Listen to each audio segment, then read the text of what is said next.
بعد فاعوذ باللہ من الشیطان الرجیم بسم اللہ الرحمن الرحیم رب اشرح لی صدری ویسر لی امری واحلل عقدۃ من لسانی یفقہوا قولی۔ باب صلاۃ القائد، بیٹھ کے پڑھنے والے کی نماز، یعنی اگر کوئی شخص نماز بیٹھ کے پڑھتا ہے تو اس کا کیا حکم ہے۔ حدثنا قتیبۃ بن سعید عن مالک عن ہشام بن عروہ عن ابیہ عن عائشہ رضی اللہ عنہا انہا قالت صلی رسول اللہ صلی اللہ علیہ وسلم فی بیتہ، کہ نبی صلی اللہ علیہ وسلم نے اپنے گھر میں نماز پڑھی۔ وہو شاکن، اور آپ بیمار تھے، یعنی آپ کو شکایت تھی۔ شاکن شاکی تھے، یعنی آپ کو کوئی تکلیف تھی۔ فصلی جالسا، تو آپ نے بیٹھ کے نماز پڑھ لی۔ وصلی وراءہ قوم قیاما، اور آپ کے پیچھے جو لوگ تھے انہوں نے کھڑے ہو کے نماز پڑھی۔ فاشار الیہم ان اجلسوا، تو آپ نے ان کو اشارہ کیا کہ بیٹھ جاؤ، یعنی امام اگر بیٹھ کے پڑھ رہا ہے تو تم بھی بیٹھ جاؤ۔ فلما انصرف قال انما جعل الامام لیؤتم بہ، آپ نے جب سلام پھیرا تو فرمایا کہ امام اس لیے بنایا جاتا ہے کہ اس کی اقتداء کی جائے، اس کی پیروی کی جائے۔ فاذا رکع فرکعوا واذا رفع فارفعوا، تو اسی طرح جب وہ رکوع کرے تو رکوع کرو اور جب سر اٹھائے تو سر اٹھاؤ۔ حدثنا ابو نعیم قال حدثنا ابن عیینۃ عن الزہری عن انس بن مالک رضی اللہ عنہ قال سقط رسول اللہ صلی اللہ علیہ وسلم، گر پڑے نبی صلی اللہ علیہ وسلم، من فرس، گھوڑے سے، فخدش او فجحش، تو آپ کو خراش آ گئی، آپ کا بدن چھل گیا، شقہ الایمن، آپ کا دایاں پہلو، دائیں سائڈ سے، فدخلنا علیہ نعودہ، تو ہم آپ کے پاس آپ کی عیادت کے لیے داخل ہوئے، فحضرت الصلاۃ، نماز کا وقت آ گیا، فصلی قائدا، تو آپ نے کیا کیا، بیٹھ کر نماز پڑھی، فصلینا قعودا، تو ہم نے بھی بیٹھ کے نماز پڑھی، وقال، اور آپ نے فرمایا انما جعل الامام لیؤتم بہ، کہ امام اس لیے بنایا گیا ہے کہ اس کی اقتداء کی جائے۔ فاذا کبر فکبروا، جب امام تکبیر کہے تو تم تکبیر کہو، یہ نہیں کہ ابھی نماز امام نے شروع ہی نہیں کی اور تم پہلے سے اللہ اکبر کہہ لو۔ وَإِذَا رَكَعَ فَارْكَعُوا، جب وہ رکوع کو جائے تو رکوع کو جاؤ۔ وَإِذَا رَفَعَ فَارْفَعُوا، اور جب وہ رکوع سے سر اٹھائے تو سر اٹھاؤ۔ وَإِذَا قَالَ سَمِعَ اللَّهُ لِمَنْ حَمِدَهُ، اور جب وہ سَمِعَ اللَّهُ لِمَنْ حَمِدَهُ کہہ چکے، فَقُولُوا اللَّهُمَّ رَبَّنَا وَلَكَ الْحَمْدُ، تو اس کے بعد تم ربنا ولک الحمد پڑھو۔ اور یہ پیچھے گزر چکا ہے کہ ربنا لک الحمد یا ولک الحمد یا اللہم ربنا ولک الحمد، یعنی مختلف الفاظ ہیں اور سارے ہی آپ سے ثابت ہیں، تو کوئی بھی آپ پڑھ لیں تو اس میں حرج نہیں، اس میں جھگڑنے کی بات نہیں۔ مثلا اگر آپ کے پاس 3 سوٹ ہوں اور ان میں سے کوئی ایک پہن لیں تو اس کا یہ مطلب نہیں کہ آپ دوسرے 2 ناپسند کر رہے ہیں، جبکہ تینوں آپ ہی کے ہوں، کسی اور کے نہ ہوں۔ حدثنا اسحاق بن منصور قال اخبرنا روح بن عبادہ قال اخبرنا حسین عن عبد اللہ بن بریدہ عن عمران بن حسین رضی اللہ عنہ انہ سأل نبی اللہ صلی اللہ علیہ وسلم واخبرنا اسحاق قال اخبرنا عبد الصمد قال سمعت ابی قال حدثنا الحسین عن ابی بریدہ قال حدثنی عمران ابن الحسین وکان مبسورا، عمران بن حسین جو تھے ان کو بواسیر کی، پائلز کی بیماری تھی۔ قال سألت رسول اللہ صلی اللہ علیہ وسلم، کہتے ہیں کہ میں نے نبی صلی اللہ علیہ وسلم سے پوچھا، ان صلاۃ الرجل قائدا، کہ انسان بیٹھ کے نماز پڑھ لے تو کیسا ہے، یعنی انہیں کھڑے ہونے میں شاید کوئی تکلیف ہو تو انہوں نے بیٹھ کے پڑھنے کے بارے میں پوچھا۔ فقال، تو آپ نے فرمایا، ان صلی قائما فہو افضل، اگر وہ کھڑے ہو کے نماز پڑھے وہ افضل ہے۔ ومن صلی قائدا، اور جو بیٹھ کے نماز پڑھے، فلہ نصف اجر القائم، تو اس کے لیے کھڑے ہونے والے کے مقابلے میں آدھا اجر ہے۔ یعنی بیٹھ کے پڑھی تو جا سکتی ہے بوقت مجبوری، لیکن بہرحال بیٹھنا آدھے اجر کا باعث ہے۔ ومن صلی نائما، اور جو لیٹ کے پڑھے، فلہ نصف اجر القائد، تو اس کے لیے بیٹھنے والے کی نسبت بھی پھر آدھا ہے۔ مثلا اگر کھڑے ہونے کے نمبر 100 لگائے جائیں تو بیٹھنے والے کے 50 اور لیٹنے والے کے 25۔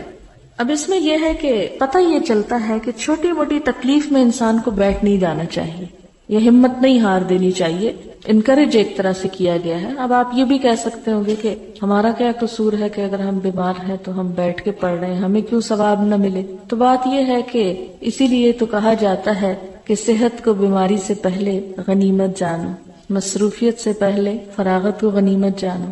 بڑھاپے سے پہلے جوانی کو غنیمت جانو، کہ ان وقتوں سے صحیح فائدہ اٹھا لو قبل اس کے کہ تم ایسی حالت میں مبتلا ہو جاؤ کہ تمہارے پاس وقت ہی نہ رہے۔ وہ نیت کا تو ایک اجر اپنی جگہ ہے، جیسے آپ نے فرمایا نا کہ جو شخص کسی بھی نیک کام کی نیت کر لیتا، اگر نہ بھی کر پائے تو ایک اجر ہے، لیکن ایک شخص جو کر لیتا ہے اس کو ایک نہیں ملتا، اس کو پھر 10 ملتے ہیں۔ تو اس لیے یہ بھی آپ دیکھ لیں کہ صرف نیت کرتے رہنا بھی اچھا نہیں جب تک انسان اس کو کوشش سے کر نہ لے، اور اگر وہ کوشش سے کر لیتا ہے تو ایسی صورت میں اس کو اجر بہرحال ملتا ہے اس کے مقابلے میں جس نے نہیں کیا، خواہ وہ کسی مجبوری کی وجہ سے ہی نہ کرے یا کم کرے،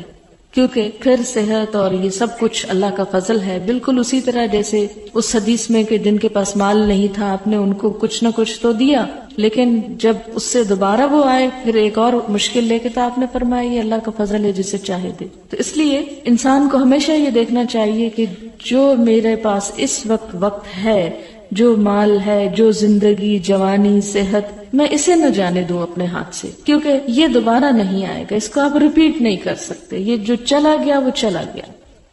باب صلاۃ القائد بالایماء،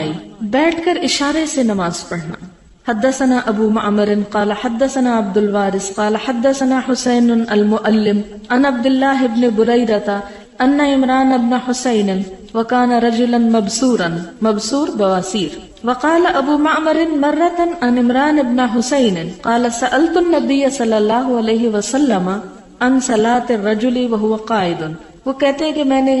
آپ صلی اللہ علیہ وسلم سے اس شخص کی نماز کے بارے میں پوچھا جو بیٹھ کر پڑھتا ہو۔ فقال من صلى قائما فهو افضل، تو آپ نے فرمایا جو کھڑے ہو کے پڑھے وہ افضل ہے۔ ومن صلى قائدا فله نصف اجر القائم، اور جو بیٹھ کر پڑھے تو اس کے لیے کھڑے ہونے والے کے مقابلے میں آدھا اجر ہے۔ ومن صلى نائما فله نصف اجر القائد، اور جو لیٹ کے پڑھے تو اس کے لیے بیٹھنے والے سے آدھا ہے۔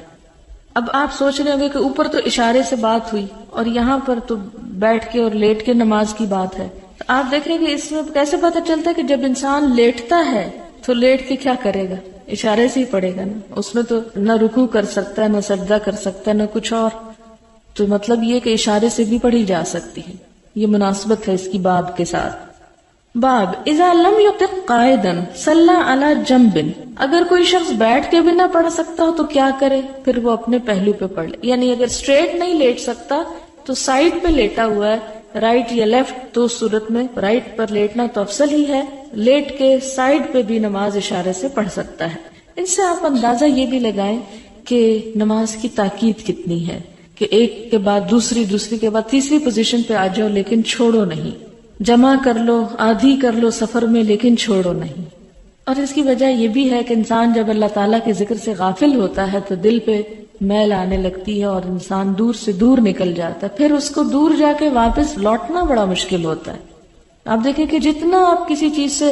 دور چلے جاتے ہیں اتنا ہی آپ کو واپسی کے لیے فاصلے میں زیادہ محنت لگتی ہے، تو اگر آپ وہ دوری نہ اختیار کریں، اگر مکمل قرب نہیں تو جتنا بھی مل جائے اتنا ہی غنیمت سمجھیں۔ وقال عطا کہتے ہیں اذا لم يقدر ان يتحول الى القبلة صلى حيث كان وجهه، اگر کسی شخص میں قبلے کی طرف منہ کرنے کی استطاعت ہی نہیں، یعنی وہ منہ موڑ ہی نہیں سکتا، تو ایسی صورت میں کیا کرے، جدھر منہ آئے ادھر ہی نماز پڑھ لے۔ کہ ایسی بیماری ہے کہ جس میں انسان کی موومنٹ قبلے کی جانب ہو ہی نہیں سکتی، تو اس کو مثلاً ایک شخص خدا نہ خواستہ کسی ایکسیڈنٹ میں ہڈیاں توڑا بیٹھے اور اب آپ اس کو کہتے ہیں جی آپ کی نماز نہیں ہوگی جب تک آپ ادھر منہ نہیں کرتے، اور آ کے اسے ہاسپٹل میں ہر نماز کے وقت نرس جو ہے گھما کے ادھر پھرا دے، تو آپ سوچیں کہ اس کی ہڈیاں دوبارہ اکھڑ سکتی ہیں اور ان کو تکلیف ہو سکتی۔ تو ایسی صورت میں اسلام نے سہولت دی ہے، دوسرے کو تکلیف میں نہ ڈالا جائے، اسے اس کے حال پہ ہی رہنے دیا جائے، بس یہ کہا جائے کہ نماز پڑھ لو۔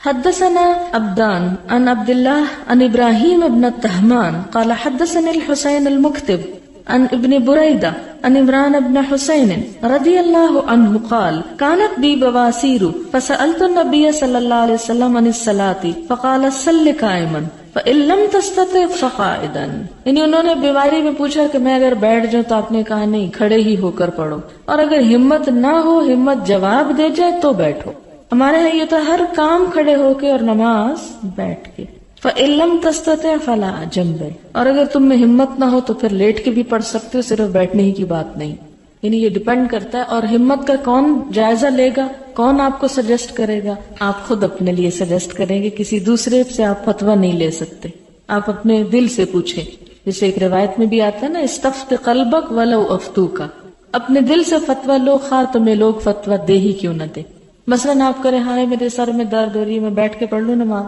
تو لوگ مثلاً کہہ بھی دیں کہ ہاں جی آپ پڑھ لیں، لیکن پڑھنے والے کو پتا ہونا چاہیے کہ وہ کیا واقعی اس میں جسٹیفائی کرتا ہے بیٹھنے میں کہ نہیں.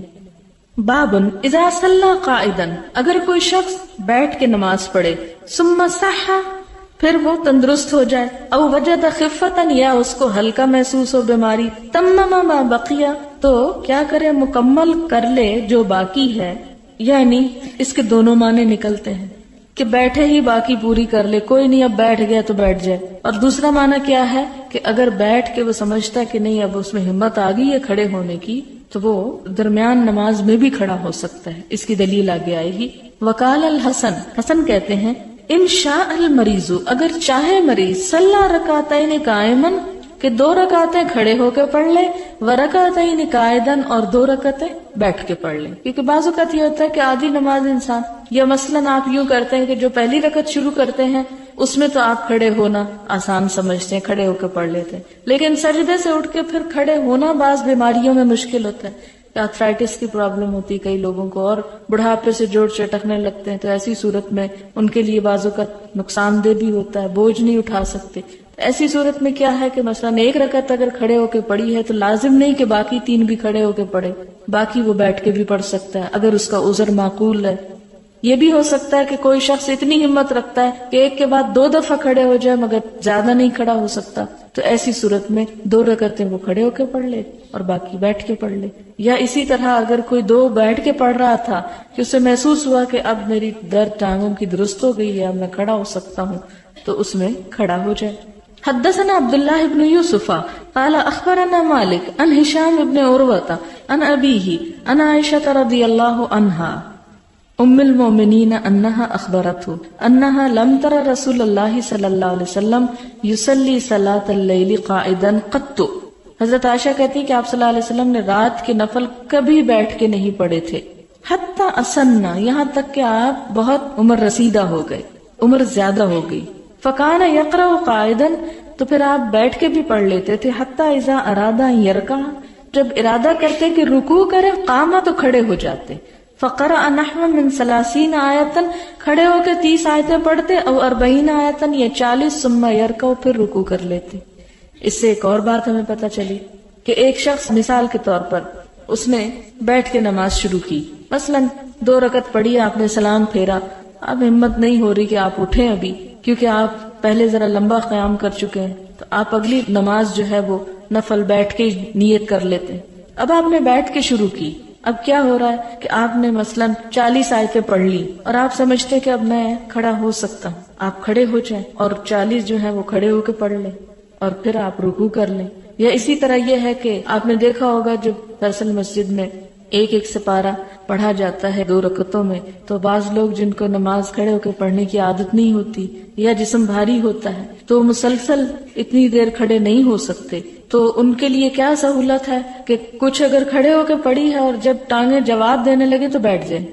اور پھر وہ دیکھیں کہ اب امام جو ہے رکوع کے قریب جانے والا ہے تو پھر دوبارہ کھڑے ہو جائیں اور تھوڑی سی نماز پھر کھڑے ہو کے پڑھ کے رکوع کر لیں. تو اس بات کی اجازت ہے، اس کی سہولت ہے. یعنی ہمیں کتنی سہولتیں مل گئی، اور یہ سارا باب تو ہے ہی سہولتوں کا، اور اس کا نام ہے ابواب تقصیر الصلاۃ، نماز میں کمی کرنا. حدثنا عبد الله بن يوسف قال اخبرنا مالك عن عبد الله بن يزيد وابي النضر مولى عمر بن عبيد الله عن ابي سلمة ابن عبد الرحمن عن عائشة ام المؤمنين رضي الله عنها ان رسول الله صلی اللہ علیہ وسلم کان یصلی جالسا، کہ نبی صلی اللہ علیہ وسلم بیٹھ کے نماز پڑھتے، فیقرأ وهو جالس، اور بیٹھے ہوئے ہی پڑھ رہے ہوتے. فاذا بقی من قراءتی نحو من 30 اور 40 آیتا، جب آپ کی نماز میں سے 30 یا 40 آیتیں رہتی ہوتی، قاما، کھڑے ہو جاتے. فقرأها، ان کو پڑھتے، وہو قائم، اور وہ کھڑے ہوتے، ثم رکع ثم سجدہ، پھر رکوع سجدہ کرتے، یفعل فی الرکعۃ الثانیۃ مثل ذلک، اور یہ دونوں رکعتوں